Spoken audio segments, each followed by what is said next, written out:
Welcome to the Psychology Undergrad. Hey, glad to be here.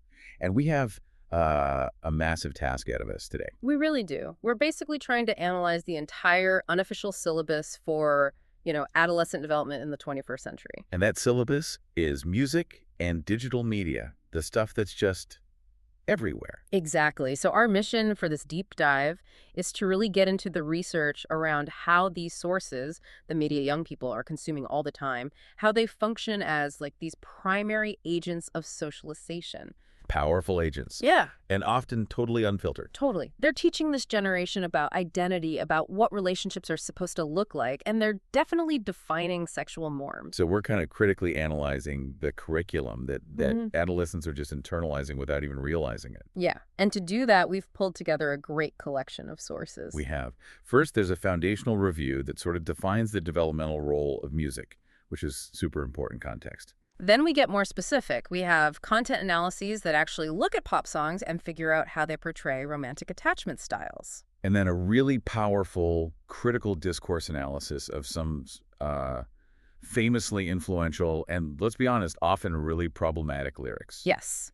And then, crucially, we cap all of that off with some really concrete recent survey data from Canadian youth. Which is great because it helps us move from the input, the media messages, to the actual output. The real-world behaviors, things like privacy, sexting, how they're consuming pornography. It gives us a full 360-degree view of what's happening. So let's start with the scale of this, Yeah. because I think this is the foundational number everyone needs to really get their head around. Okay. We have to forget the idea that music is just, background noise for studying. Right. One of our sources defines it as a genuine developmental resource. Or, and I like this analogy even better, a killer app for identity and emotional management. The killer app analogy is perfect.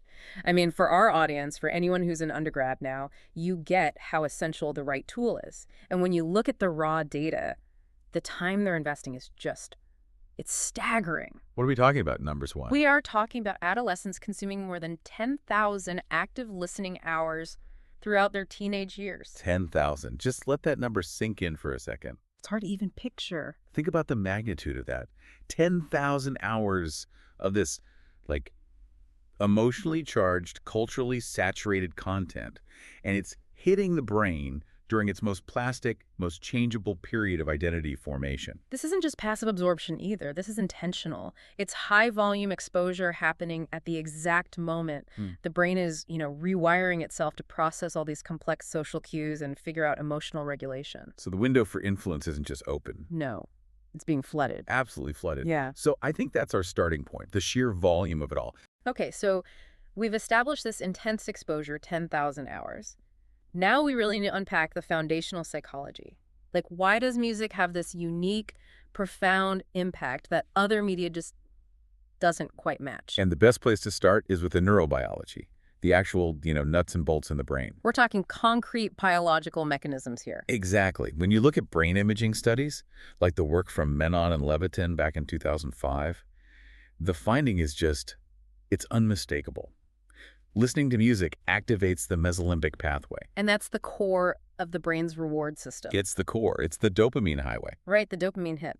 So music isn't just perceived as pleasurable, it's chemically rewarding the listener. Yeah. It delivers this reliable, cheap, and super accessible hit of dopamine. It's actually similar to what happens with other addictive behaviors. Which helps explain why it feels so compulsory for teenagers, right? It's not just a choice. It's filling this fundamental, really compelling need for an internal reward. And this is especially crucial during adolescence. I mean, think about it. They're navigating enormous changes, physical, social, emotional, and all of that translates into immense stress. And their brains are still under construction. Totally. The prefrontal cortex, which handles all the executive functions like impulse control, is still developing. But the limbic system, the seat of emotion, it's highly sensitive. It's on high alert. So music comes in as this immediate external tool to regulate all of that internal chaos. And it goes beyond just simple pleasure, too. There's research by Kalfa and colleagues from 2003 that showed music actively modulates stress hormones. You mean like cortisol? Specifically cortisol. It Right, reduces it. So if music can actively lower your physical hormonal response to stress, that makes it this incredibly potent and immediate tool for well, self-medication. It's like an auditory prescription for the constant low-level anxiety of being a teenager. A perfect way to put it. Hmm. And if you need just one more piece of like hard physical evidence for its power, Yeah. Mitchell and McDonald's work in 2006 showed music has measurable analgesic effects. It literally helps relieve pain. It relieves pain. So when you combine dopamine activation, cortisol reduction, and pain relief, you stop seeing music as a hobby. Yeah, it's not a hobby. It's a functional survival mechanism, a tool they're using to manage these intense developmental stressors that are just unique to this age group. Okay, so if we shift from the concrete biology to the more abstract psychology, we can see how music is just. It's fundamentally linked to emotion. I mean, even the dictionary says so. The Oxford English Dictionary defines music pretty much entirely by its ability to express and evoke feeling. Its core is emotion. And modern emotion theory, it views emotions as these highly synchronized responses. It's not just a subjective feeling. No, it's a whole package. It involves a cognitive appraisal like, what am I thinking? A subjective feeling, what am I sensing? A physiological response, my heart rate, my cortisol levels, and crucially, an attempt at regulation. So when an adolescent listens to a song, they're processing that full synchronized emotional event. Yes. And it's kind of a low-stakes way to practice managing really intense feelings. It's like a simulation. That brings us directly to its #1 use case. Yeah. Emotion regulation and coping. Yeah, North and his colleagues found that adolescents explicitly report that music fulfills these essential emotional needs. Like what? Things like distraction from problems, solace when things are tough, validation for intense feelings, or even just a safe outlet for venting anger. But this is where we have to introduce the nuance, right? Because this is vital for any psych student to understand. Music isn't just a simple positive. It can lead to two very different outcomes. Exactly. On one hand, it links to what we call adjusted coping. This is where the listener uses the music for self-reflection, for understanding their feelings, and actively working towards a solution or, acceptance. That's the healthy path. That's the healthy path. But, and this is the huge risk factor, it also strongly links to maladjusted coping. Specifically rumination. Yes, rumination, which is that obsessive focus on distress. So if a teenager is constantly listening to music where the theme just mirrors and validates their negative mood, like playing a breakup song on a loop for weeks. We've all been there. We have all been there. But what it does is it prevents cognitive restructuring. It actually reinforces the sadness. So instead of using music to process and move past the feeling, they're using it to cement that negative feeling into a habit. It's the difference between using music to feel seen and using it to feel stuck. Perfectly said. And the source material really emphasizes this tension. The same resource that can promote positive identity exploration can, if it's used habitually for rumination, become a really significant psychological risk. Okay, so moving beyond that internal experience, we hit the massive social function of music. Oh, it's huge. The sources call it a powerful social lubricant. Which it is. I mean, it's the unspoken backdrop to almost every significant social event in adolescence. Parties, first dates, ceremonies, just driving around with your friends. It sets the whole tone for how you interact. But the deeper psychological mechanism at play here is impression management. Right. Teenagers use their music preferences as a kind of social badge. Totally. It's this immediate high-speed shorthand for evaluating similarity, for signaling your personality, and for communicating your values to your peers. This is what Renfro and Gosling found in 2006. It's your cultural filter. If you wear the band t-shirt or you blast a specific genre metal, hip-hop, indie folk, whatever, you're communicating where you align. And that preference immediately places you within an in-group, confirming you share values, or it signals you belong to an out-group. These musical subcultures, the goths, the skaters, the pop stans, they're basically foundational laboratories for figuring out who you are as a teenager. And it gets even more specific. Delsing and his colleagues in 2008 showed these really clear links between the Big Five personality traits and music tastes. Like what, for example? Well, for instance, traits like extroversion and openness to experience are strong predictors of having really deviant music tastes. That makes sense. But the link goes both ways. We also see evidence that the way adolescents cope using music, whether they use it for that healthy reflection or for unhealthy rumination, can actually predict later personality changes. Oh, wow. So your music habits can actually change your personality. It seems so, particularly around the trait of neuroticism. So it's this dynamic, two-way street between what you like and who you become.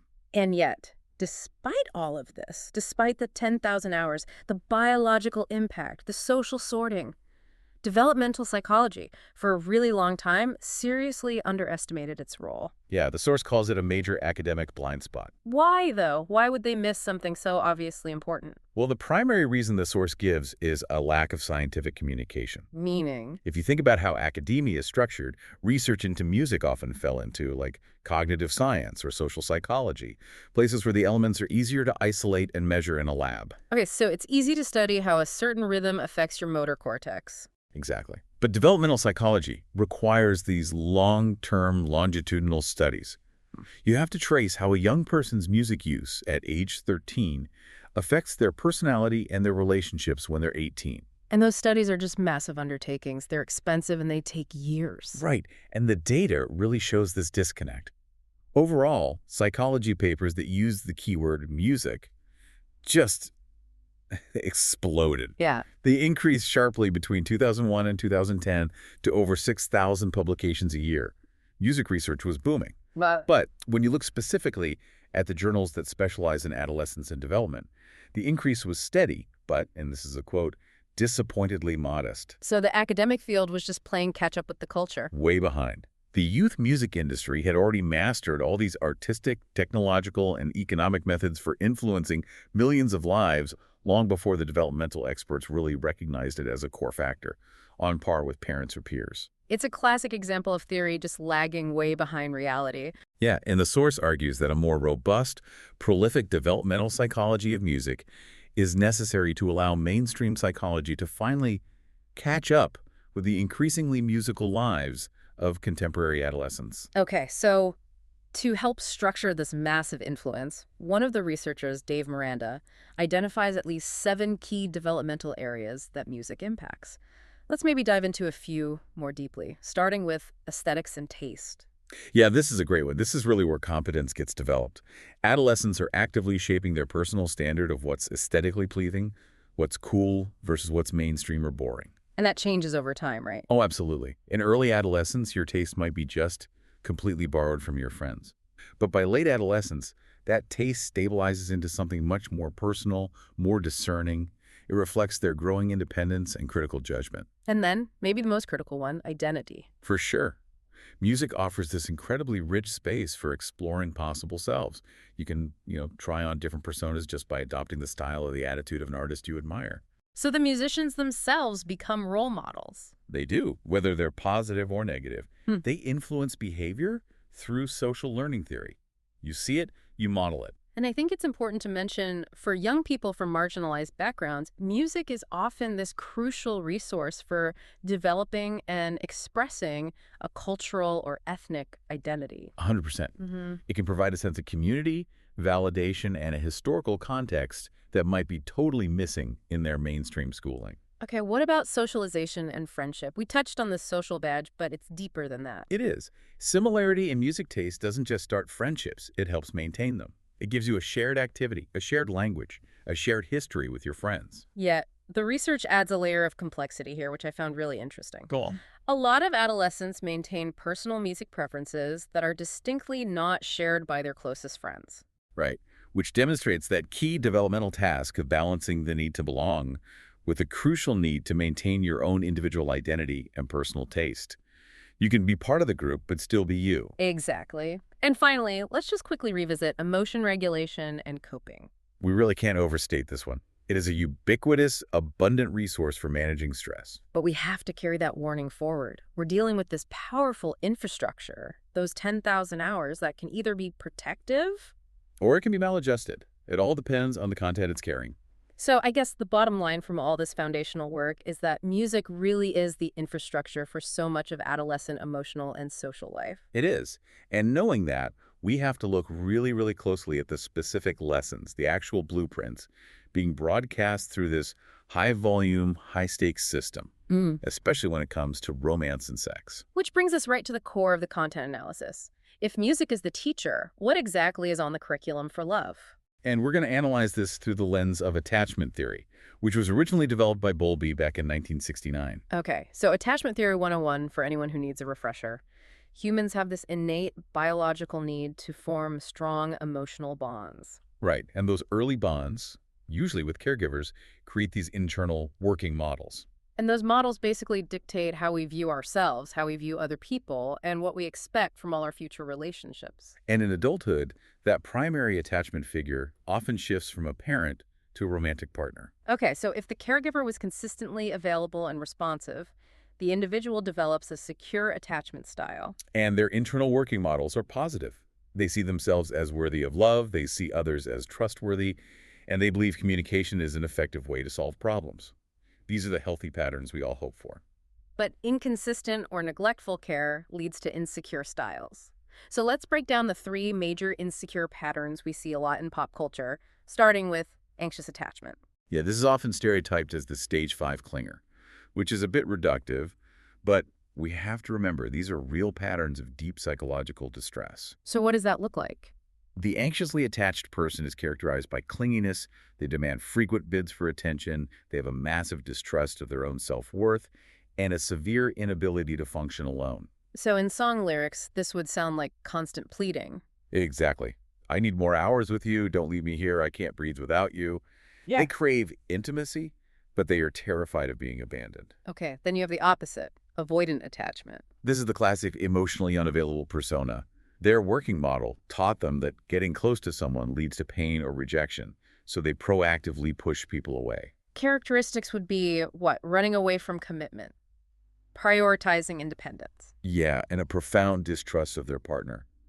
Lyrically, this comes out as coldness or literally running away. Lines like, don't stand too close, or my heart's so cold, or I need space. So they suppress their emotional expression and use what? Physical connection as a substitute for real intimacy. That's a key part of it. And then finally, you have fearful attachment. Which is kind of the worst of both worlds. It really is. They crave intimacy, but they're deeply uncomfortable with it. Right. So they might initiate a bid for attention, but the second it's reciprocated, they immediately withdraw. They're just caught in this constant push-pull cycle. Okay, so with those definitions in mind, here is the bombshell finding from the content analysis of popular romantic music. And it really is a bombshell. The overwhelming majority of relationships depicted in popular songs are dysfunctional. Their ratio is just stunning. The analysis found that a vast majority, 86.21%, of the songs they studied depicted an insecure attachment style. 86%. Let that sink in. Secure attachment, the healthy model, was a tiny fraction. It clocked in at just 8.05%.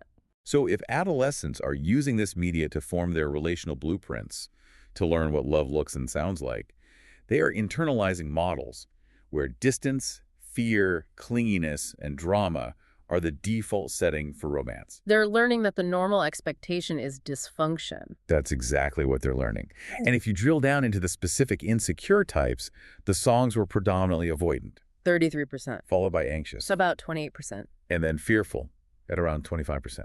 So the dominant message being broadcast is one of emotional distance and self-protective withdrawal. There's another critical connection the source identified when they looked at the focus of the lyrics. Was the song primarily about love, or was it about sex and sexualization? And this is where that avoidant mechanism becomes so much clearer. How so? Well, secure and anxious attachment styles both showed a strong, positive relationship with themes of love in the lyrics. Which makes sense. The anxious person is desperate to talk about love, and the secure person is comfortable celebrating it.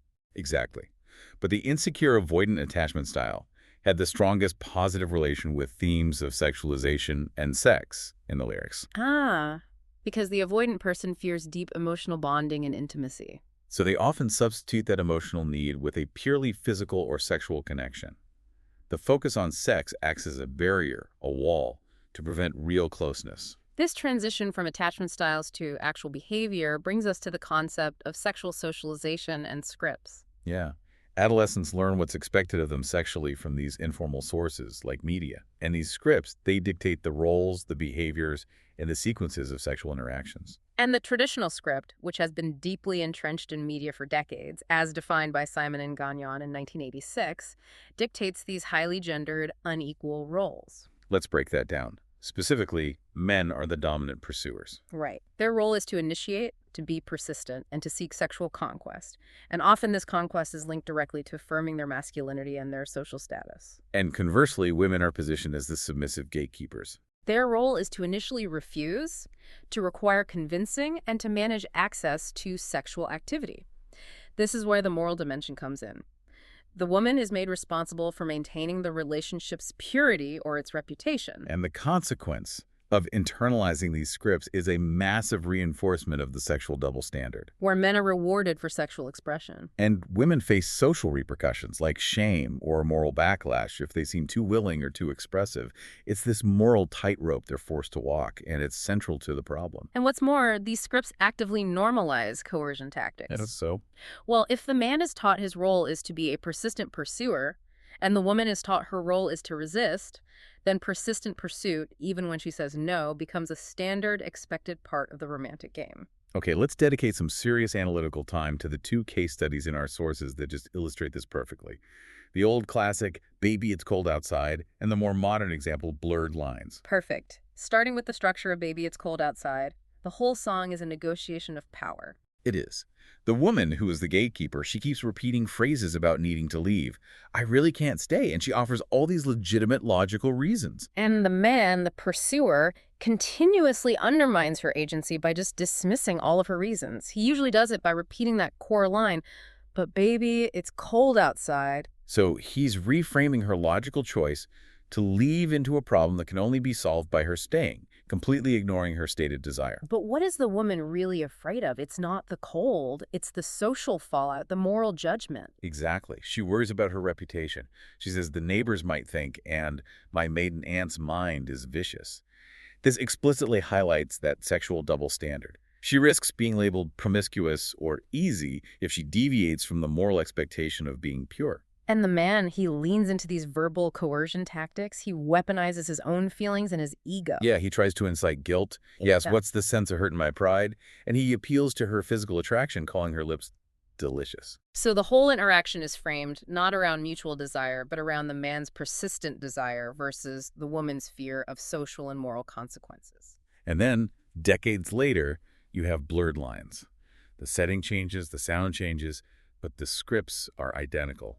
Maybe even more toxic. The pursuit in that song is framed in outright predatory language. It is. The man says, I'm just watching and waiting and can't let it get past me. I mean, that's stalking, dressed up as romance. And it links sexual conquest directly to affirming his masculinity. And the Madonna-whore dichotomy is just so intensely reinforced in this song. Explain that. On one hand, the woman is praised over and over as a good girl, the virtuous, pure Madonna figure. But on the other hand, she's simultaneously pressured to fulfill the horror role. Let me be the one you back that ass up to. She's stuck in this profound double bind. She's expected to be pure, but also sexually available on demand. And the objectification is just deeply problematic. In both songs, the woman is dehumanized. In the older song, she's infantilized, called baby 10 times. And in the newer one, she's overtly dehumanized. She's called an animal that needs to be domesticated. And research shows that this kind of objectification actively facilitates attitudes that are supportive of relationship violence. Wow. Okay, so this analysis leads us to the most critical failure point in these scripts, which is consent miscommunication. Absolutely.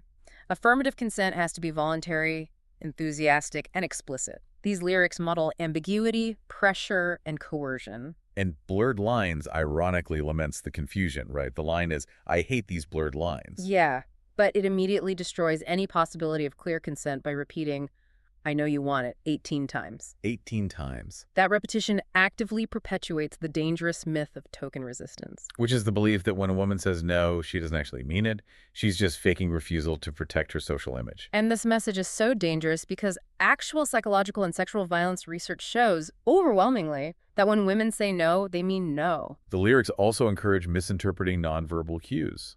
Like the line, the way you grab me must want to get nasty. This teaches young listeners that someone's physical appearance or actions imply nonverbal consent, which feeds directly into rape myths that hold the victim responsible. And this is where we have to bring in the concept of internal consent. Right. Internal consent is the individual's genuine feeling of agency, their honest desire. In these songs, the woman's internal consent is completely suppressed. Her external communication, her words, her desire to leave, it's all ignored in favor of the man's assumption of her internal desire. I know you want it.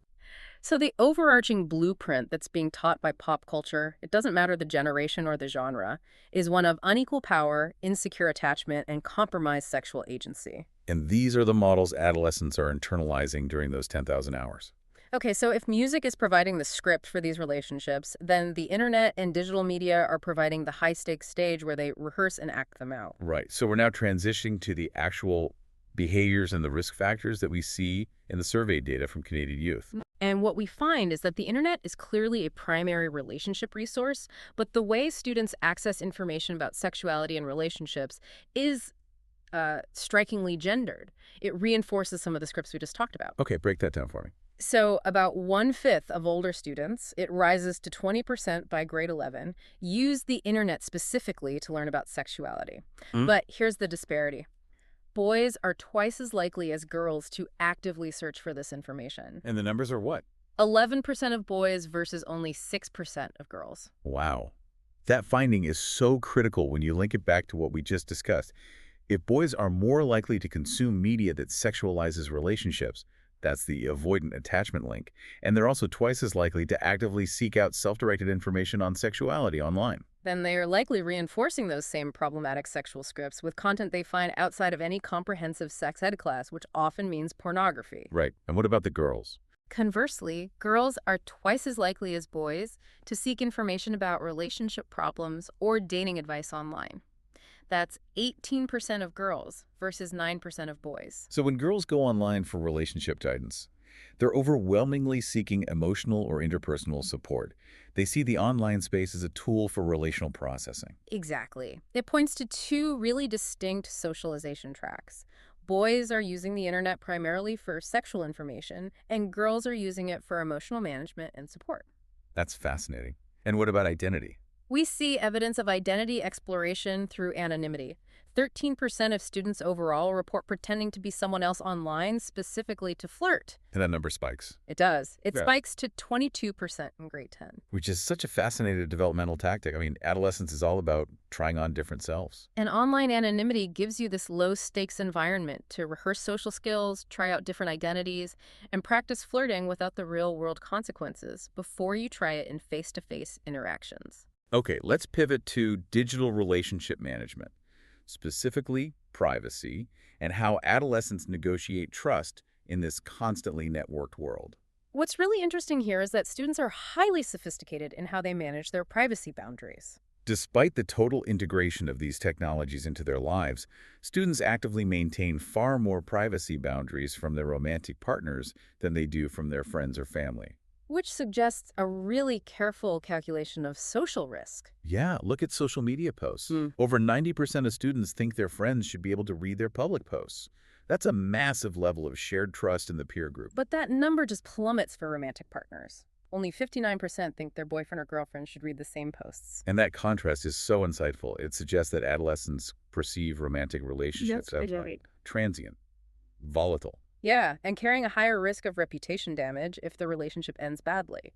The friendship bond is seen as more stable and less threatening to their long-term social standing. And we see this risk calculation repeated with deleting content. Right. Students are far more likely to delete photos or comments to avoid misunderstandings with family or friends. That's up to 44% by grade 11. But they're much less likely to delete content specifically to keep it from a romantic partner. That's only 14% by grade 11. They are actively managing their core support networks. The greatest effort goes toward making sure their digital life doesn't create conflict with parents, family, or friends. Which indicates that those relationships carry the highest long-term social weight. The romantic relationship, while it might be intense, is digitally guarded. And the barriers are explicit even when it comes to location. Oh yeah, the geolocational data. Only 27% are comfortable sharing that with a romantic partner. Compared to 39% with friends and a huge 66% with parents or family. And notably, girls are generally even more protective of their location privacy than boys are. And then there's the ultimate sign of digital trust, password sharing. Students are nearly twice as likely to share passwords to their private accounts with a best friend. That's 30% than with a romantic partner, which is only 16%. The best friend gets the highest level of digital intimacy and security. It far surpasses the romantic partner. That speaks volumes about where genuine, unconditional trust lies during this phase of life. Okay, next, we really have to address the significant issue of pornography consumption. It acts as this powerful, informal educator for sexual scripts. And the trends are deeply concerning. The number of students actively seeking pornography online increased significantly in the years the survey covered. It rose from 16% to 23% in 2013 among grades 7 through 11. So almost 1 in 4 students is actively searching for this content. That's a massive socialization factor. And the gender disparity is just vast. It reflects a Right. totally different pathway to sexual knowledge. Let's hear the numbers. 40% of boys look for pornography online versus only 7% of girls. 40% versus 7. That's huge. It is. And furthermore, the consumption among those boys is intense. Of the boys who seek it out, 88% do so at least once a month or more. So this frequent high-volume exposure means a large portion of young men are internalizing these sexual models that are often hypersexualized, objectifying, and completely devoid of the emotional intimacy needed for healthy relationships. And this connects directly back to that avoidant attachment style we discussed earlier. How so? Well, if pop culture teaches the avoidant male to substitute emotional intimacy with a sexual focus, and then high-frequency consumption of pornography reinforces these transactional, objectifying sexual scripts. It creates a deeply problematic blueprint for their adult relationships. It does. And this is an area where we see the influence of parental boundaries, which often touch on these, moral frameworks. So the rules at home actually matter. They do. Students who reported having household rules about forbidden sites were significantly more likely to say they have never looked for pornography online. It was 86% for those with rules versus 72% for those without. So explicit preventative rules do make a difference in this specific area. They do. Okay, finally, let's analyze the dynamics of sexting among students with cell phone access. It's a really complex landscape of vulnerability and risk. In terms of creation, what did they find? 8% of students have sent a sext of themselves, and that percentage rises steadily with age, up to 15% by grade 11. And importantly, the survey found that boys and girls are equally likely to create a sext. There's no gender difference there. No. However, the reception pattern is different. 24% of students report receiving a sext created by the sender, but boys are significantly more likely than girls to receive a sender-created sext. What's the split on that? 32% of boys versus 17% of girls. Okay, so while self-creation is equal, the behavior of actively receiving sex seems more concentrated among the male population. Yeah, and it perhaps reflects that gendered expectation that boys are the receivers and collectors of sexual materials. But the truly critical finding when it comes to risk is the forwarding behavior. Yes, and the source reports that 85% of recipients keep a sext private. Only 15% forward a sext that was created specifically for them. You know, that 85% is a surprisingly high measure of digital privacy respect. It is. However, the risk remains, and it is highly gendered, and the painful consequences often fall disproportionately on boys. Wait, on boys, say more about that. Sexts of boys are more likely to be forwarded than sexts of girls. The numbers are 26% versus 20%. And boys are also twice as likely to report receiving a sext that was forwarded by a third party. 28% of boys versus 14% of girls. This pattern is so crucial, and it's really counterintuitive to the common narratives we hear. Right. We usually hear about how girls bear the cultural shame of sexting. And they do, but this data suggests that content of boys is being circulated more widely and by third parties. They're experiencing a different but equally significant form of reputational risk. And finally, there was a key finding about prevention, right? Yes, and it was this. Having a generic household rule about respecting people online does not correlate with a lower likelihood of forwarding sexts. So that tells us that these generalized concepts of respect are they're not enough. They're insufficient to curb this specific high-stakes peer behavior. Exactly. It requires targeted media literacy and explicit discussions about the non-consensual sharing of intimate content, a discussion that has to address these gendered risks, frankly. Wow. So when we synthesize everything we've talked about today, from the neurochemical reward of music all the way to the dynamics of digital forwarding, the tension is it's stark. It really is. Music is this uniquely powerful, developmentally necessary protective factor for emotional well-being. It provides a crucial tool for coping and identity formation during those 10,000 hours. But it is simultaneously a massive risk factor because the content overwhelmingly promotes models of insecure attachment, 86% dysfunctional, and these harmful sexual scripts that normalize coercion, prioritize male sexual entitlement, and enforce the toxic Madonna-whore dichotomy. And adolescents, in response to this high-risk environment, are constructing these sophisticated digital defenses. They're maintaining strict privacy barriers against romantic partners who they appear to trust less with their digital self than they trust their friends or family. And yet, despite those privacy efforts, they're still engaging in high-risk, gender-skewed behaviors. Like the frequent high-volume pornography consumption by boys. And that specific pattern of sex forwarding where boys' intimate images are disproportionately circulated by third parties. So the path forward, according to the research, isn't suppression, it's education. Specifically, building a kind of psychological armor through media literacy and critical thinking. We can't shield young people from the media, but we can teach them how to filter the messages. And this education needs to move past traditional moralizing and actually challenge the core psychological and gender norms that are being perpetuated by the media. It has to focus on teaching explicit receptive consent communication. And receptive consent, that means moving beyond just the simple no means no.